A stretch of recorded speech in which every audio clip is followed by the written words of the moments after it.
Hello, Hello. and good evening, ladies and gentlemen. Good day and a very warm welcome to Chai with Vijay Jogia. I'm Vijay Jogia and I'm logging you into our super duper system. We are live on Facebook and we are live on YouTube. The purpose of this show is to invite professionals and various achievers to come and talk to us about current affairs, current in the field of their expertise and knowledge. Our guests are from all over the world. The subjects we covered span from Bollywood, law, immigration, charities, sports, health, wealth, and the current affairs. Furthermore, this program is to provide information. Here, there is no money exchanged and there are no financial gains by anyone. There is no discrimination nor favorism towards or against any individual or any organization. This program, friends, is for your sheer entertainment. So, without a further ado, I'm really thrilled, really excited to bring you our guest today. Our guest today, ladies and gentlemen, is a financial and a properties guru. He is the founder of corporate advisor and mentor for champion groups of companies. He has been in this field for more than 33 years, right? So please welcome, ladies and gentlemen, Dr. Jack Young. Hi, doctor. How are you? Hi, Vijay. Thanks for the kind introduction. And thank you to your audience and for inviting me to this talk show. Yeah, thank you so much for coming. Thank you for taking out your important time for us. Now, Jack, just for our benefit of our audience, just give us your side of introduction of yourself, what you've been doing and your experience before we For move. sure. For sure, Vijay, for sure. Now, I've been into this country originally migrating from Singapore some 35 years ago. And as any young man that was out there at the age of 21, I stumbled into different careers. And shortly enough, after my second year of my migration, as I was, my family, myself were interested in purchasing properties as a new migrant would generally go for, is to buy a home to live in this wonderful country of Australia, which is called the Australian dream, owning a property. The interest was very strong in property purchasing, and soon enough, after 2 years or so of my migration, I was invited to join the real estate industry as a young Asian person that have the ability to speak decent English at that time, and obviously uh, multiple dialects and languages of the Chinese background. So very welcomed by the professional industry of real estate. I started my real estate career back some 33 years ago. So over time, from real estate into project management, marketing first, then into project management. I've seen a couple of waves of the actual up and down of properties. And having said that, I've switched from real estate or property services into finance because I was helping clients do development and didn't understand why the bank wouldn't lend accordingly based on their background. So I've switched from property to finance to try to understand how we can source and fund these projects. So, having said that, I've then moved on from property into finance, and I have held different roles, namely, say, in the banking system. I was the head of lending for Bank of China in Australia, and with my real estate, obviously, I've managed different real estate offices. I've also been the last role, which I think I've met VJ, was through LG Hooker Special Projects at Right. Eastwood some Right. 5, 6 years ago. So, Jack, enormous experience there. And thank you so much. Now, today, what I really like to do is to pick up just two topics which are really burning issues for a lot of people. They don't understand, or many would like to know more about two important things. One is finance and mortgages, and Yes, two is properties, right? So of let's course. go and talk about focus on these two subjects. Let's start with say finance and mortgages. Now, first of all, we are in the middle of this coronavirus pandemic. Many people have lost their jobs, businesses have shut down, people are struggling to support their family. What are the effects on finance because of that? Right. Well, let me just clarify. As VJ have kindly introduced me as Dr. Jack Young, I'm not a medical doctor. So Yes. if there's any flu or any symptoms of coronavirus, I'm not a person. I'm a doctor in business management. Thank So you for that. therefore, Thank yes, just in case people misunderstand what is this medical guy speaking about properties and finance. you. Now, Yes. my expertise is in property and finance over the years, not only for my clients, also for my own family and investments and so forth. Now, having to answer that question, it is very interesting. As every subject or every important topic is always a pro and con. There's always two sides. There's always two sides to the coin. There's a lot of news out there that the property market is slumping, perhaps finance wise, people are unemployed, so they cannot borrow, so forth, so forth. Look, I'm not defying the fact that it has an impact. It definitely has an impact. However, whether it has severely impact is a different question. I suppose, having to say that, let's look at some of the realism of things. Now, the last few months, the last 4 months of this pandemic, property prices actually have strengthened in most areas, especially in the owner-occupied sector. And not only that, the demand of properties in that range of say 500,000 to 1.5 has been stepped up and snatched up very, very quickly. There is such a Mhm. high demand, and you can look at it from the auction clearance rate that has improved dramatically. We were at some 80-90% during the boom time 4 or 5 years ago. Then it's Right. dropped to the 60-70%. Then when the pandemic came along, it dropped to very little as 30-40% in New South Wales, in the metro areas. However, it's because people can't attend auctions, right? However, straight after the release or the relief of these restriction of movements, suddenly you see that the sludge of this auction clearance going up to 70% again, far higher than what was prior to the pandemic. So it shows activities, and people can't buy properties without the finance. So the finance automatically is happening. And being in the industry ourselves, we own actually a mortgage company, right, which is called Champion Mortgage Solutions, which is a new trading name. Previously was known as Vista Mortgage. We were writing higher volumes prior and into the pandemic period itself. So therefore, there's no sign of shortage of funds. And Right. the higher activities have been drawn up, namely because of the deduction or reduce of interest rates as well, Mhm. because of the interest rate drops. Yep, Before we go into interest rates, a yep, very important thing for every individual to do is to get a financial health check right now. absolutely, absolutely. Can you tell us more about what is the financial health check and how can we do that Yep. for? Well, I would take some credit there. I've actually introduced loan health checks some 18 years or so ago when I was actually BDM for Bank of Queensland. I realized that borrowers or homeowners should visit and understand their home loans rather than just leaving it. Because traditionally, most people don't look at the home loan after taking it up because they think it's too much of a fast to go through the meat grinding process of application and all that.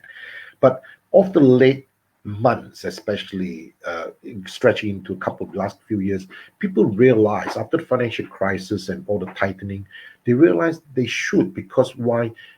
A a restructuring of a loan or refinancing may save you thousands of dollars per year.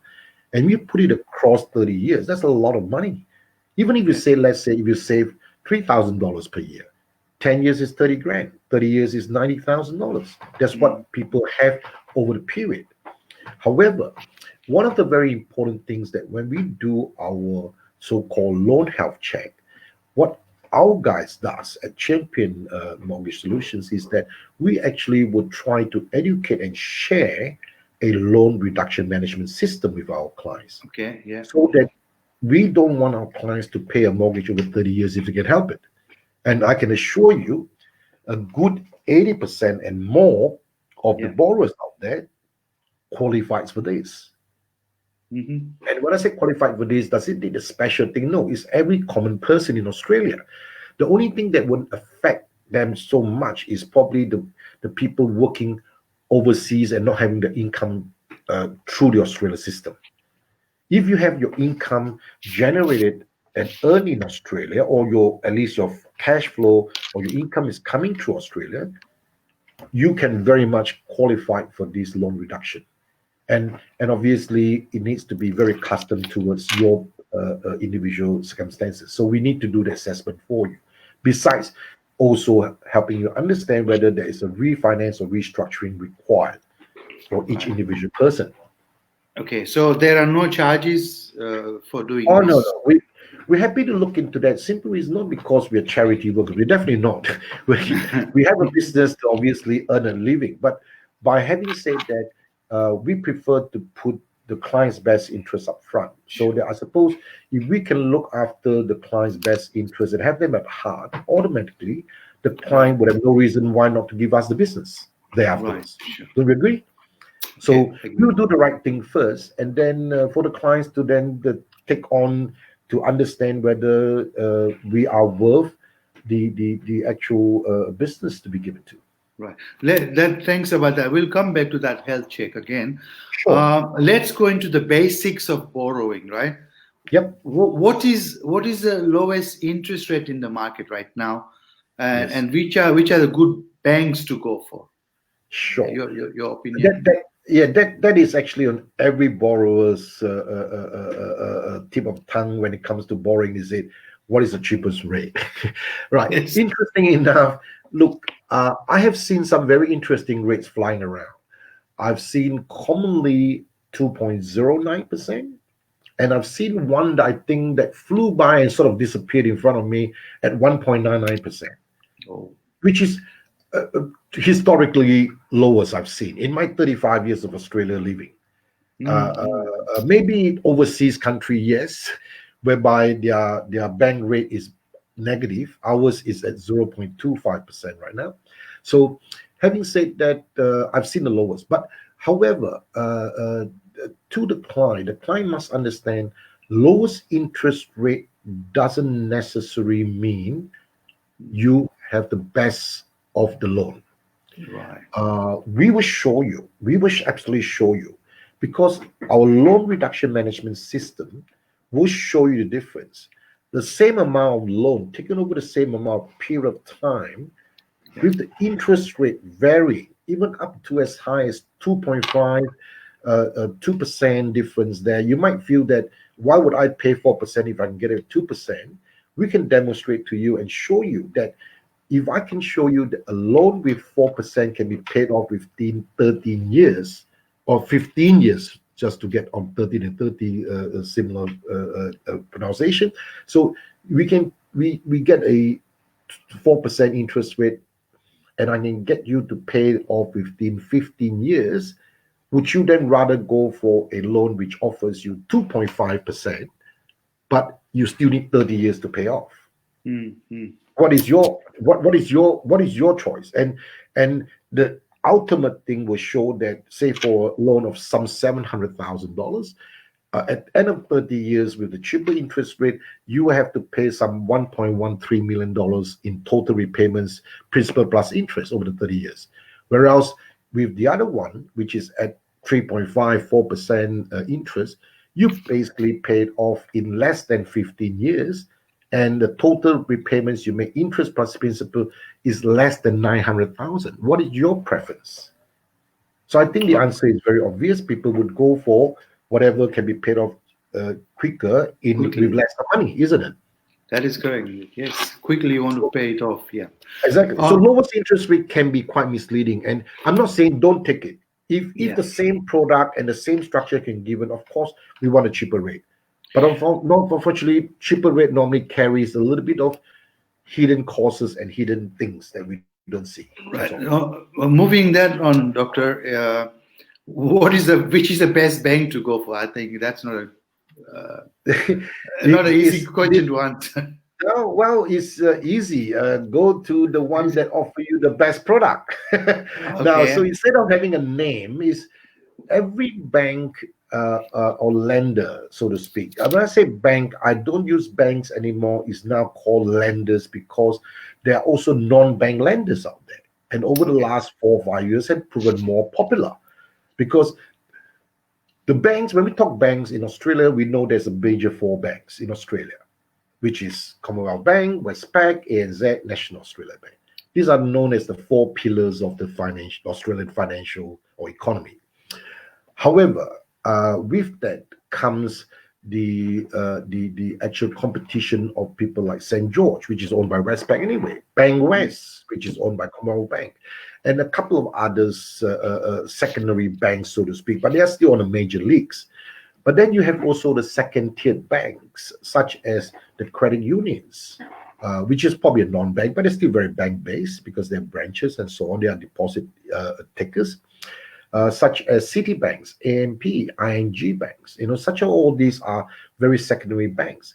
But then you have also the non-bank lenders, which are such as the Wizard Home Loans, Aussie Home Loans, and all those other RAMs, First Mac, Resimac, Peppers Loans, Bluestone. These are some of the more non-conforming, but there's a non-bank lenders. And there's a new breed of lenders that just came out in the last 3 years to 4 years, which are called private funders, whereby not only do they can they take on non-conforming loans, they actually take a different risk. So all it says, it doesn't matter whether it's the major bank or the big fours, all the way to the private lenders. The most important thing we talk about with any lending is the appetite, Hmm. because every lender and banks have a different appetite. So let's say, for argument's sake, Westpac might decide not to do, say, Bank West. Bank West is currently not doing off the plane at one stage. So anything you buy off the plane settling, Bank West doesn't want the business. Okay. Let's say Bank of China, which I was head of lending for once upon a time, some a decade ago.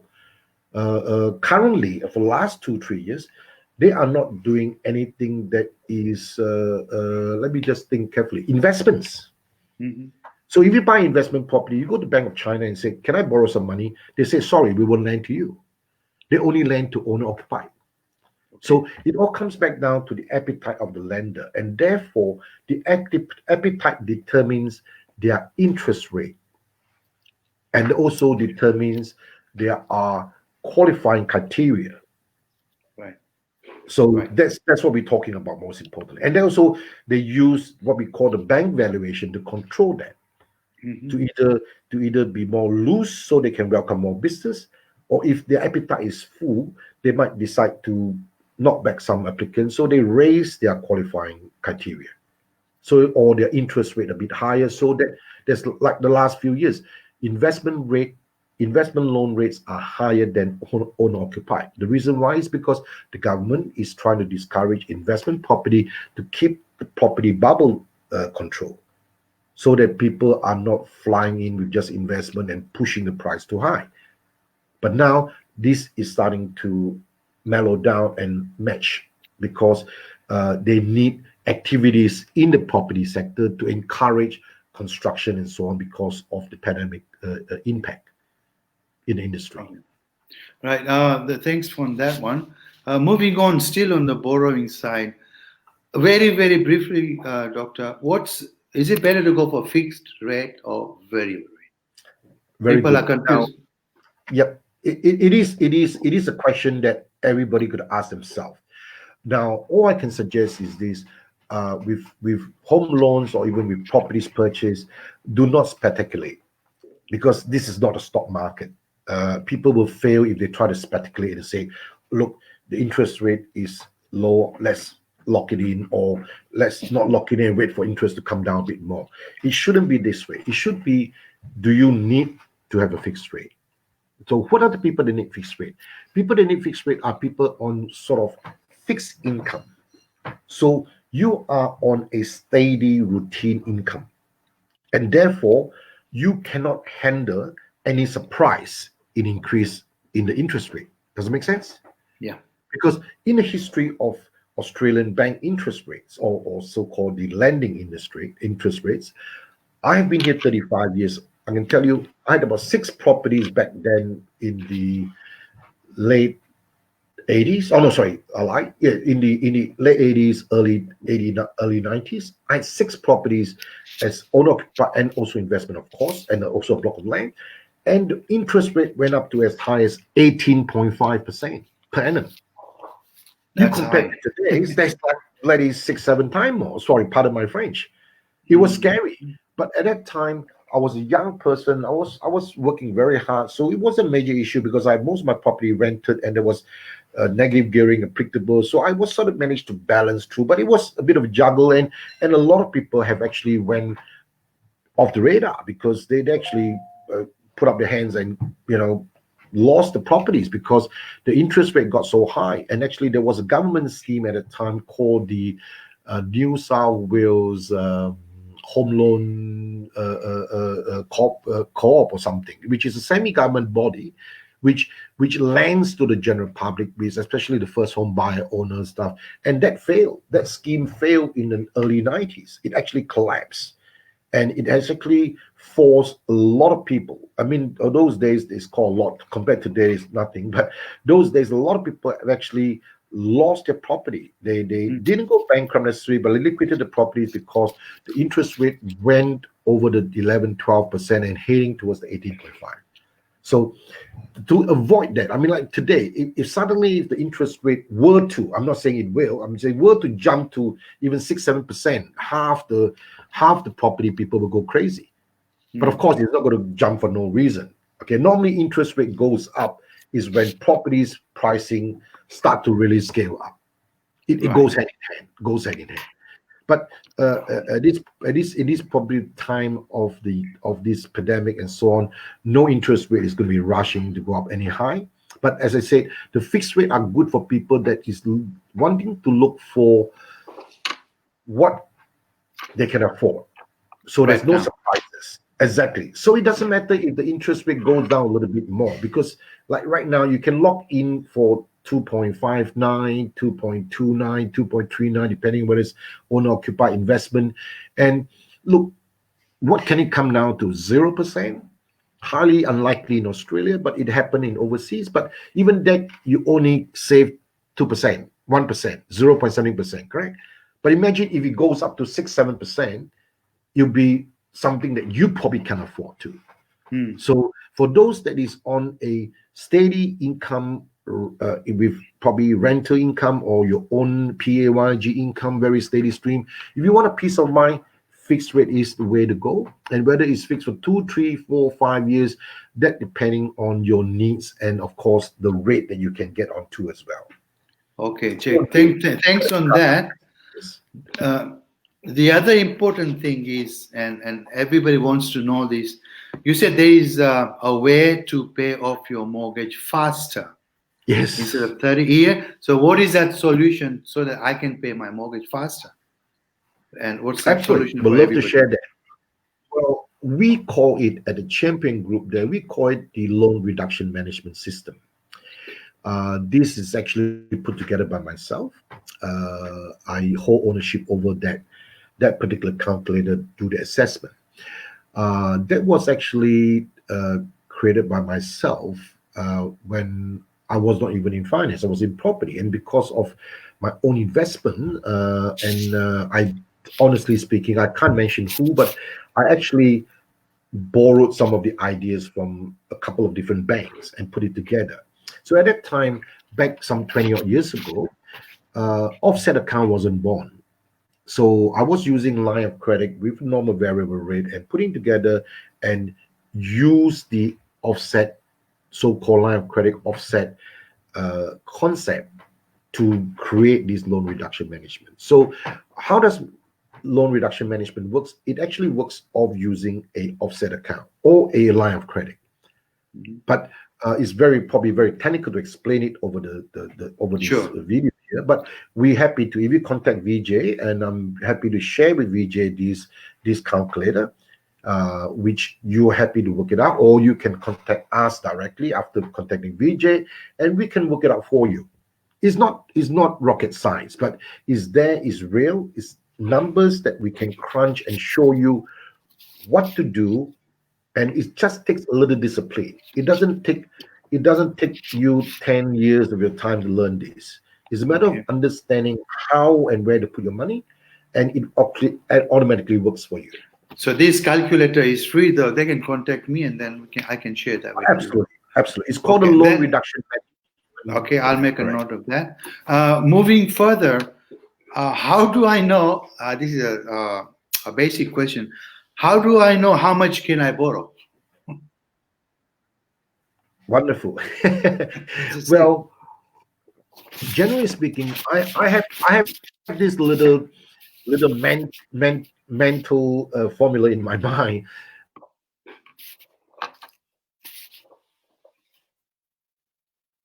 Okay, looks like we are frozen.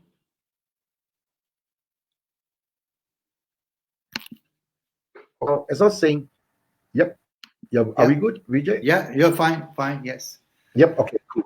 As I was saying, then I have a mental note there of a formula, which I generally, as a rule of thumb, there your annual income multiplied by a factor of 5 to 6 would give you a indication of how much you should be able to borrow. Okay, Like, not all banks or lenders like that.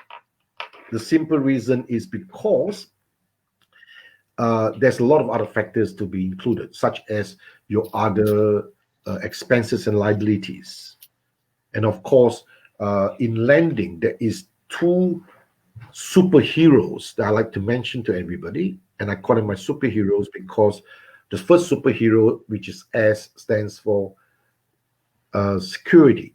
So it based on very much the banks, when they how much they can lend you is generally, the rule of thumb is 80% value of, 80% of the value of your property based on their bank valuation. Correct? So that's the first superhero. The second superhero will be the servicing, which equals to affordability, mhm, which is basically equals to, as I call it, the serviceability equals to income equals to affordability, because affordability and your income is different. You may have a lot of income, but you may have a lot of expenses. So it comes back down to affordability. And with your security side, which is your property or the property you own or you're purchasing, equals to valuation equals to LVR, which is the loan to value ratio. How many percent the bank's going to lend to you. So depending on the kind of security or collateral you have, the banks have a different nomination of how many percent. So how much you can borrow based on a lot of factors, namely the two superheroes, and yeah, also obviously these two superheroes will determine any of your liabilities and expenses. okay, I hope that answers okay. the question. Yep. That answers the question. Jack, the other thing was, let me get you in here because it feels good to be near you. Right. The difference is, I mean, if I'm a good, if I'm employed by a company and I've got pay as you go, sleeps and all those things, then the bank would love to give me money, right? Sure. However, if I'm a self-employed, which I am, I do Yes. not have all those records to go to my bank, and I don't think they like me as a good customer. What do you, and that's where you have these non-bank lenders that can lend me at a To higher some interest degree. rate. Not At a necessarily high, high interest rate, not necessarily. Not okay, necessarily higher. Now, it is a common myth out there that says that our self-employed people cannot borrow. That's not very true. Self-employed people, number one, absolutely can borrow, and the only supposedly issue here will be the fact whether they actually do their proper tax declaration. So without any tax paper, you find that most lenders will say, "Oh, look, I can't authentify this income, therefore I can't accept it as your income to service the loans." That is where the issue starts. However, generally speaking, by providing proper financials by the company's accountant or the client's accountant, would generally overcomes the issue. And also, generally speaking, if the clients, perhaps a self-employed person, although they may be good at a business, they may not be good at managing the paperwork, such as the bookkeeping and income and so on. Most income self-employed people just want to draw whatever they want to draw when they need to. So therefore, doesn't show a proper, consistent income. So what we generally happen is when clients like this come to us, we generally will guide them to do the right thing by having a proper routine behavior and a pattern, and shows proper payments to themselves, so they can demonstrate a very routine and steady income Right. to show their ability to repay the loans. So there's various ways of doing it. But look, all we're saying is any self-employed people that is even not thinking or thinking of purchasing something in the future or near future should have their loan scenario pre-assessed with a mortgage broker or a lender of some kind, to have an understanding, so that they don't get stumped on the last minute, on the Right. 11th hour, and they realize they can't borrow, or perhaps they should create some good behaviors so that the bank would consider them properly, or the lenders, so to speak. Right. Thanks on that. I'd like to move on to another subject tonight. Yeah, We've got about 10 minutes to go. sure. Uh, Three important things. One is properties and the Yep, current markets, right? yep. So, right now, we'll come into properties where the market is heading. But is it kind of better to buy, say, should I buy an apartment or should I buy a house? Should I buy a new property or should I buy an existing property? Should I buy a land and build a house there, or should I buy land and house and land together? So I mean, there are so many choices here. What's your take on that? What should people do? Well, okay, cool. Again, because that covers a very big range of It, people, and it's and and I like to summarize it as much as I can by saying this: it based on the needs of each individual. Now, I would like to stress on the word needs, not wants. okay. A lot of people, because real estate property is a big ticket item. If you place it on wants, you could be in trouble, because you see, purchasing a property, as much as people say, I'm buying this property to live in, right? Right. And therefore, I need to fulfill a lot of my needs, which is very true. However, the most important people don't realize is they call their wants as needs, which is not true. Because sometimes, if you can afford your wants, it's beautiful. But is your wants going to achieve the same for you? Let me ask you a question indirectly there, or the other way around. It's basically this: if I was to say to you, I guarantee you that this property that you're going to buy, you're going to purchase now, is never going to go up in price, never going to get capital growth, would you still purchase this to live in? I think the answer to that, 99% of people would say, well, if it's guaranteed not to go up in price, and you can show me that it's guaranteed not to go up, I won't buy it. Correct? Because after all, whether they buy to live in for investment, is people buy properties because the property prices go up.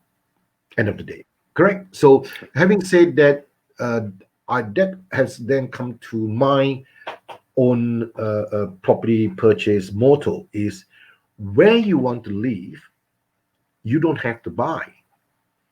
But where you purchase or buy a property, it must have potential capital growth.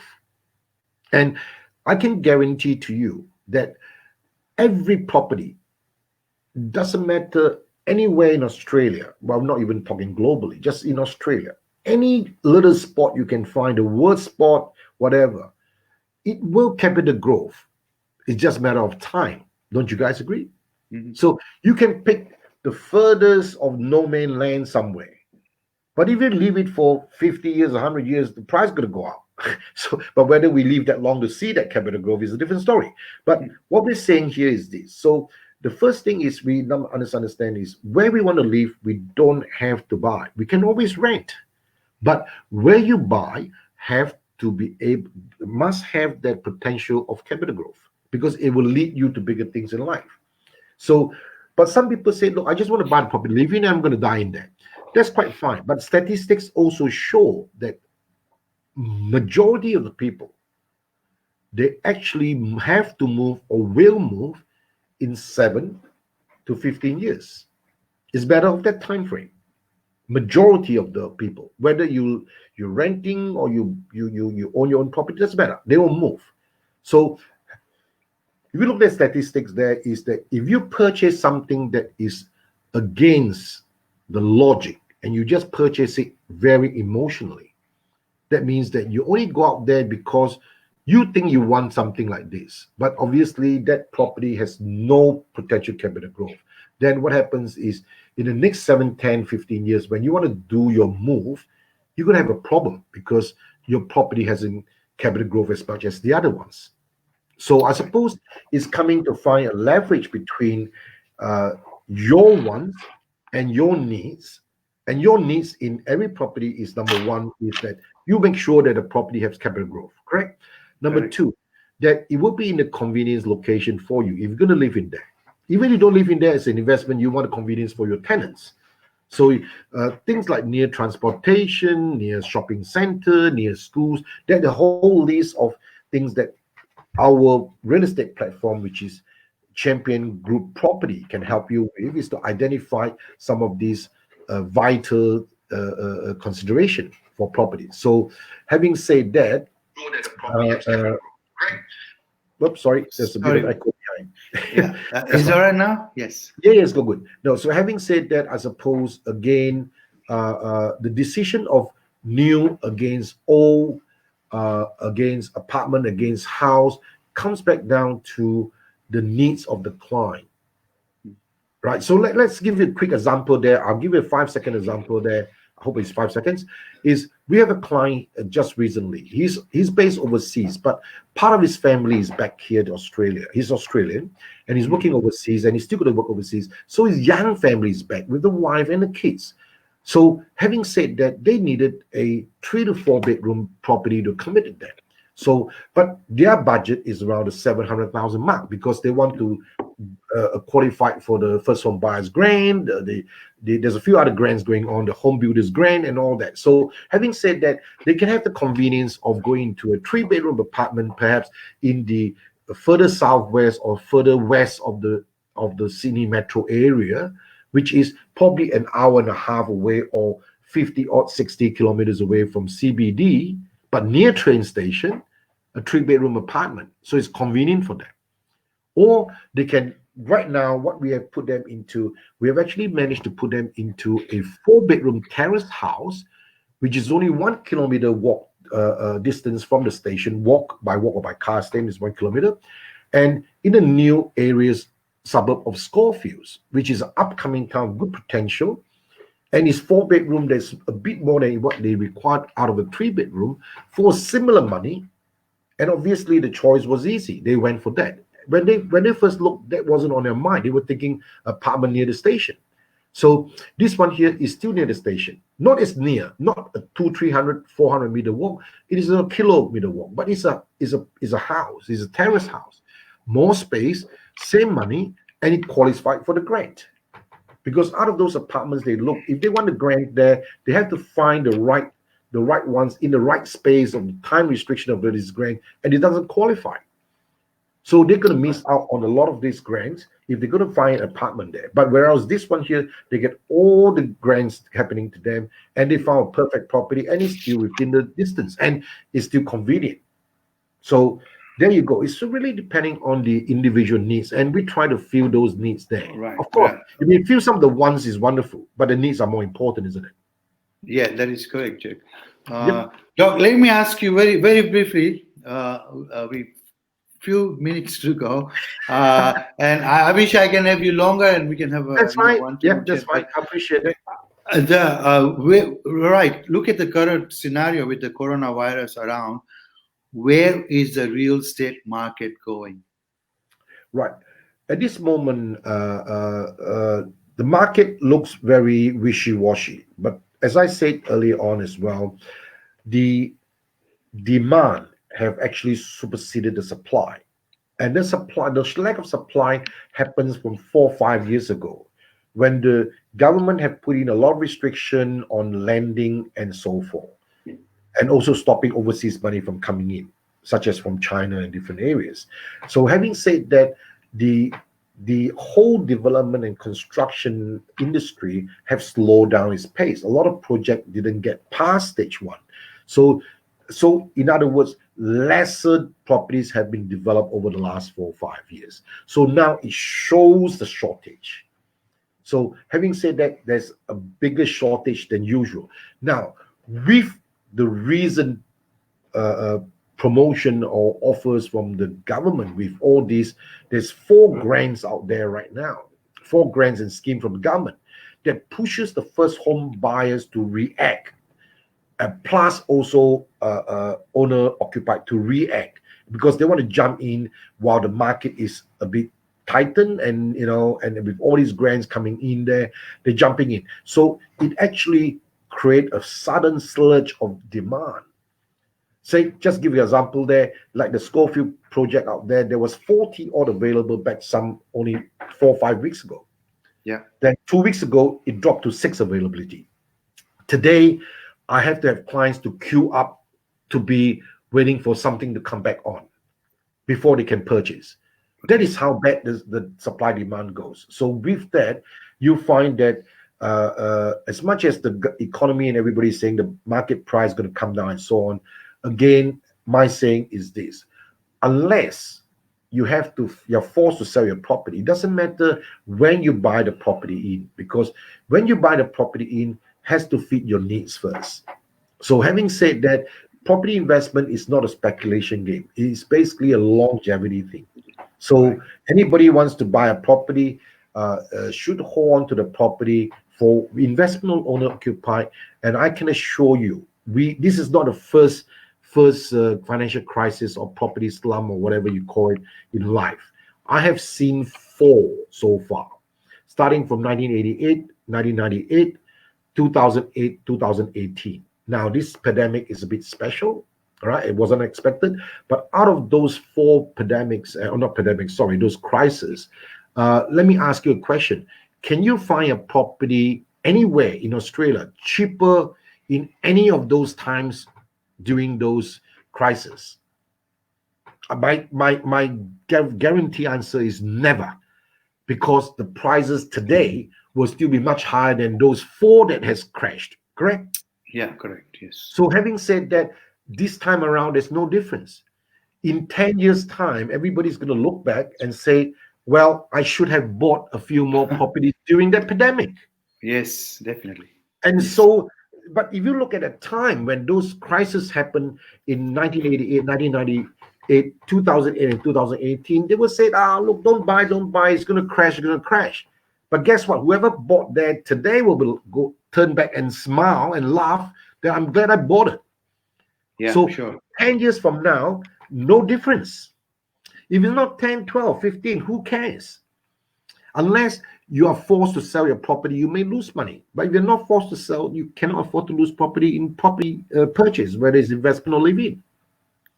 Okay. Jack, you mentioned government grants and schemes, and you said there were 4 of those. Can you very briefly touch on those, Very please? briefly, I know you're running out of time. Very quickly, okay. The first one is known as the First Home Owners Grant.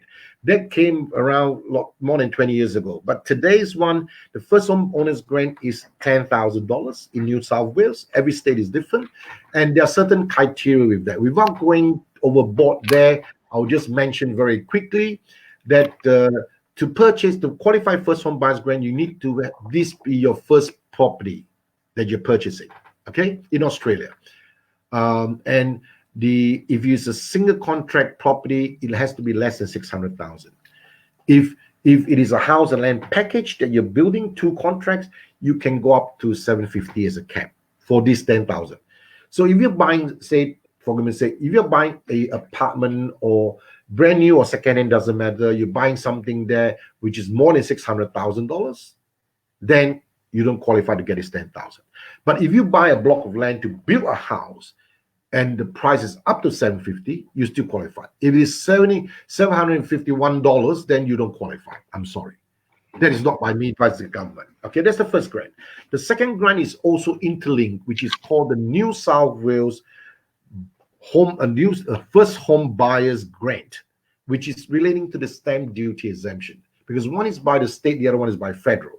Okay, now the FHBG, as they call it, the first home buyers grant, the stamp duty exemption in New South Wales has this little criteria.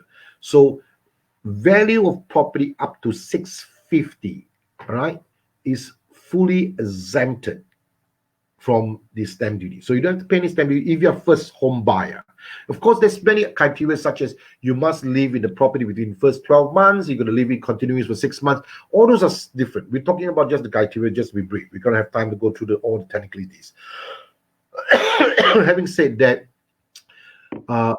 then if you purchase a vacant block of land, up to the 350,000 mark is absolute stamp duty exemption. Okay, now what happens if you pay a little bit more than 650 for a property or more than 350 for a vacant block of land? You'll find that between the 650 to the 800,000 mark for a property, whether it's new or old, then you have what we call the stamp duty pro rata exemption. So it will be scaled accordingly.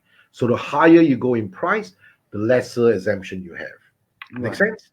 So now for the vacant land, the same thing. From the 350 to the 450, you have a scale down pro rata basis. In other words, if you buy a block of land for $450,000, then forget it. You're going to pay full stamp duty. That's it. If you buy it for $449,000, you'll find that you have a bit of exemption, but very little. So minutely is not significant at all. Same for a property. If you pay $800,000, there's no stamp duty exemption. You buy for $750, you get a few dollars off. Okay, so but it got to be scaled down and it got to be calculated. We are happy to do that assessment for you if you need to. You can always just contact Vijay and refer back to us, and we can provide these calculators for you. Okay, so that is a second grant there. Now, the third one is actually a very popular one that everybody hears of today, which is called the Home Builder Scheme, which came into introduction because of the pandemic. So to give the construction a boost, Home Builder Scheme. So what happens here is this: there is a $25,000 grant applicable. So provided that you don't have to be first home on this one, what you need to be is you need to purchase a brand new property. This brand new property can be a house and land package. It can be off the plan. Although off the plan is going to be a bit of a challenge because the government have a lot of restriction to that. So you got to basically sign a contract before the end of the year, which is 31st of December. The construction must commence 3 months within the contract of signing and up to the latest of 31st of March 2021, I mean. And having said that, then you have other things like your income for a single household cannot be more than 125,000. For a double income household, it cannot be more than 200,000. All those factors, and plus the fact that the purchase price cannot be more than 750. The package, the total purchase. So there's quite a few restriction there. The most important thing is that you must understand that if you qualify, then you get $25,000, which in a lot of people's that basically have a tight budget, that comes in very handy, because if you work it out, 25,000, if you buy something up to 750 forms a good nearly 2%, 1 point something percent, 1.75%. So if you buy 600,000, wow, voila, it's nearly 5%. It's actually 4%. Okay, so it helps contributes towards the industry the construction industry or the development industry, so to speak. So that's the home builders grant. I call it number 3. Now, I like to talk about number 4. Number 4 actually links in with number 1 and 2. Number 4 talks about first home loan deposit scheme. Okay. Now, this scheme here is very rarely heard of. Some of you may have heard it, but maybe may not understand proper. Some of you may not have even heard it before. Like a lot of people I spoke to have not heard about it. Even the banks lenders themselves have heard it. The reason why is the government have launched this in the beginning of this year, not because of the pandemic. They just wanted to give a boost to the first home buyers people, because a lot of people was buying for investment and there's not a lot of activities in the first home. So they want to encourage the first home to happen. They want to encourage the further metro areas to be properly occupied by people, such as the southwest area, from Leppington, Austral, Oran Park, Liverpool, beyond the southwest region, because the Badgerys Creek Airport is coming, new infrastructure is going in, the new trains are going in. They need population out there to support all this infrastructure. The same as Northwest. We have the new Northwest train link that came through, and the furthest it's taken to is Talawong Station. So all the backs of Kellyville, which is Rouse Hill, Scorefield, Box Hill, Marston Park, all these, Talawong, all this has been over the last 2 years boosted up. And all these deposits works in with this pricing there. They want to encourage, because later on between Talawong and the Badgerys Creek, there's going to be further link and Parramatta of rail train station, train means for transportation infrastructure. So having said that, this first home loan deposit schemes talks about people with little deposit to come into the property. So first thing, you got to be a first home buyer to qualify. Okay, then you only need 5% deposit rather than the normal 20% everybody looks for.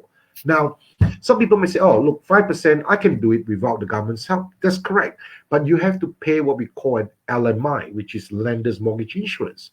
Whereas these schemes, the government have stepped up between the banks and the government. Only some banks, not all lenders. They have a scheme cooked up to say that the government will guarantee you the difference. So you will borrow from the bank, say 95% or up to 95%, right? And then the government will guarantee you the gap. And therefore, there is no need to purchase this LMI. So it can save anybody up to $30,000 in actual equation. So if you put this together with your stamp duty grant, with your with your first home buyer's grant of 10,000, with your stamp duty buyer's grant of stamp duty exemption, the first home thing, and the home builder scheme, man, I can tell you what, you can be pocketing anything between 60 to 80 grand. Excellent. That is hell lot of people. They represent 10% or more of your purchase price. Yeah. So that is what the government wants to do, is to boost people in that direction and make it owner-occupied, make it first home people to come into the picture, so to fulfill the Australian dream of having a property. So, of course, there's going to be a lot of technical issues, and I like to mention these two very important factors. Number one, so happened that fortunately we have today's chat here with Vijay, is the second rollout of this scheme happens tomorrow, 1st of July. Oh. So, and there's only 10,000 allocation out there. Right. So, the first allocation was back in February this year, and it was very wishy-washy when it came out. Everybody doesn't know what they're doing, and before we knew it, 2-3 weeks, the whole 10,000 is gone. It's been taken. Now, the second launch is tomorrow. Mm-hmm. There's 10,000 applicants. First thing is, if you want any of this, contact VJ. You want to better understand, or you want to apply for it, contact VJ. VJ will put you across to us. We will get our mortgage guys to help you register your interest, because you have to go on the reservation to be approved. Then you got to do your loan to be approved to go in with your application. Okay. So if your loan is not approved, of course, this allocation will be passed on to the next person, because there's only 10,000 available in New South Wales. So there's going to be a bit of a run for it. So again, as I said, not all banks are doing it. Don't be don't go into assumption to say, oh, the big fours must do it. I can guarantee you that's not the case. So No. it's too much for me to mention each and every name because there's about 12, 14 of these lenders out there. And again, each of them have their own allocation. That's why I can't mention name, because I might mention a name, you run to them, they say, I don't have any stake. You think I'm lying. I'm not, because one bank may be 10,000, one bank may be allocated 2,000, one bank may be allocated 3,000, one bank may be allocated only 500 local allocation. So you got to tell us, because we got to find whether you qualified to begin with, and then hook you up with the right bank. Okay. And Jay, it's been a competition, but it needs to be done. Yeah. Anyway, thank you, that's the thank format. you, thank you for those 4 grants, and I really appreciate that. And it's really hard to absorb all that, in that space and in that space Short. of time. However, I still have one last question for you, and that's Absolutely. on that's on stamp duty. Can Yes. you briefly tell us what's happening? Rumors are that they are abolishing stamp duties. Some people say, or may not. So what's going on there? If you can help us on that. Well, very interesting enough. That is the talk of town. It's on everybody's tip of tongue. Now, it is not a rumor. I call it speculation. Okay. Now, definitely not gazetted, but there are talks. And being a person in my position, having to deal with properties and loans and finance, and having my own financial interest in property investments, it is my own duty and obligation to understand this. So I'll share to you my personal opinion. All right, as I say, it's not gazetted, so anybody guess is good as the other. However, I have to want to put something logical to everybody. Stamp duty, transfer tax, or whatever you call it, will not disappear. All right, it is not abolished. It is what I would like to use the word replaced. So the government will not lose this revenue because they need the revenue to run the country. So therefore, in my personal opinion, they will introduce another form of tax to replace stamp duty. However, if of any intelligence, one would not just change the name and not the format. So the issue about stamp duty being in the way is the fact that people have to come up with lump sum of 20, 30,000 or more to purchase a property. And therefore, it will cause a hardship, and therefore not many people can do, especially those that's entering to the market, correct? Yeah. So in order to encourage the people to come into the market is to abolish this upfront money so that they can use more of their money for the deposit rather than pay a tax, and replace it with some property tax. But this property tax may be, say for argument's sake, it could be like a land tax thing. But land tax right now has a threshold, so they can't call it land tax unless they improvise it and different things. But let's say they call it a property tax. So any properties that you own, whether you live in unoccupied or investment, you have to pay a tax, say $3,000 per year.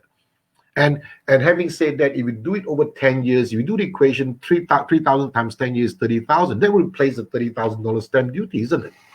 Yeah. But again, don't forget, the government, if they introduce this, is quite smart, because obviously, if you own the property more than 10 years, say you own the property for 20 years, guess what? You just pay 60,000 of extra tax to them, which is double your stamp duty, or maybe, depending what price you pay.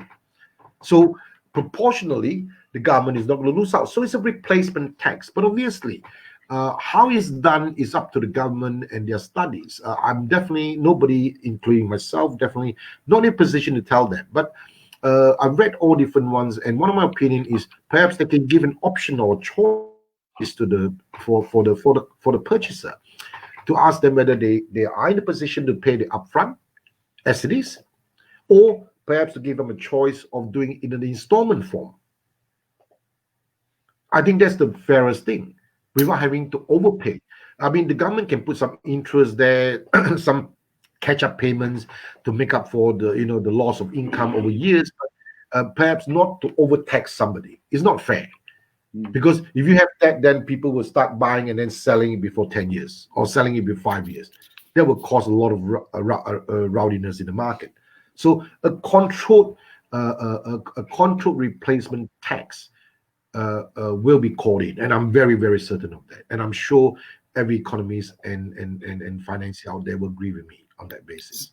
But that is my personal opinion. But again, it's not gazetted, so please don't take it as the government words. It's definitely not. It's my personal words. Right, It's up to you. we should be hearing about that very soon, eminently. Very shortly. It could be as early as tomorrow. as next financial year, yes. Well, 1st of July, that's always the case. I mean, a lot of things happening. But again, the government always do this.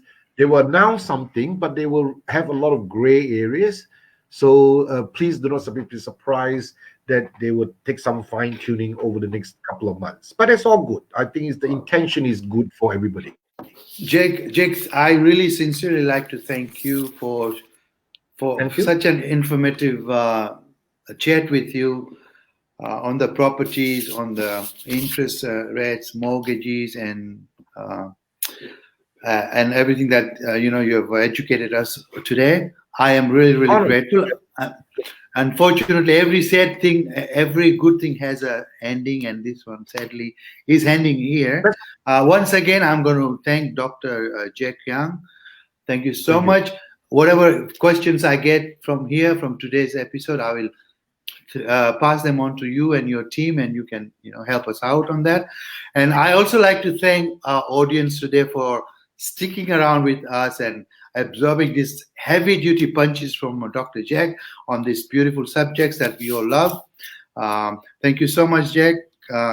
And also I have an invitation for all the professionals who want to come and share your knowledge, your expertise with us, with the audience. And you do, please let me know, and I'll arrange for you to come here. We are here online every 2 to 3 times a week, right? So now, well, that it is. I'm Vijay Jogia, and I'm here now ready to exit you from our system. I'm going to say goodbye to Dr. Jack. Dr. Jack, any last thing you want to say? And I just want to thank the audience for listening in, for taking time. And again, everything I'm sharing with you are not necessarily advisory for each individual because it's generic. And you have to obviously take it up with the individual professional of your choice to clarify and seek the right due diligence. Thank you, Jack.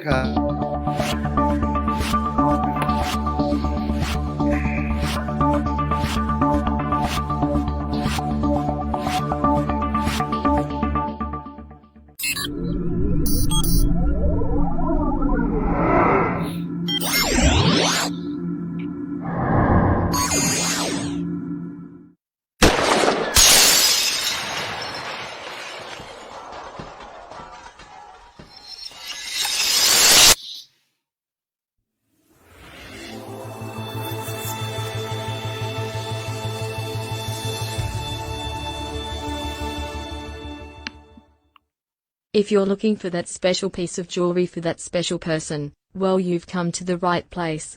We're proud to be the premier local jeweler, and customer satisfaction is our #1 priority.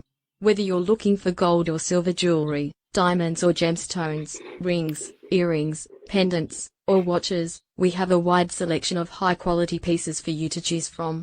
Contact Vijay Jogia now and find out why so many local customers count on us for all of their jewelry needs.